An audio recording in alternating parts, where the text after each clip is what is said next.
So last class I explained Hermitian matrix. ಓಕೆನಾ, ಹೇಗೆ Hermitian matrix prove ಮಾಡಬೇಕು ಅಂತ.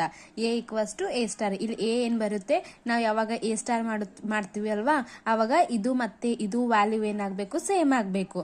ಅದು ಹರ್ಮಿಟಿಯನ್ ಮ್ಯಾಟ್ರಿಕ್ಸ್. ಬಟ್ ಇವಾಗ ಎಕ್ಸರ್ಸೈಸ್ ಸ್ಕ್ಯೂ ಹರ್ಮಿಟಿಯನ್ ಮ್ಯಾಟ್ರಿಕ್ಸ್ ಪ್ರೂವ್ ಆಗ್ಬೇಕು ನಮಗೆ. ಓಕೆನಾ, ಸೊ ಸ್ಕ್ಯೂ ಹರ್ಮಿಟಿಯನ್ ಮ್ಯಾಟ್ರಿಕ್ಸ್ ಅಲ್ಲಿ ನೋಡಿ, A equals to I minus I, 2 plus I minus I, 0, 1 plus 2I minus 2 plus I minus 1 plus 2I minus I. ಈ ರೀತಿ A ವ್ಯಾಲ್ಯೂ ಕೊಟ್ಟಿದ್ದಾರೆ.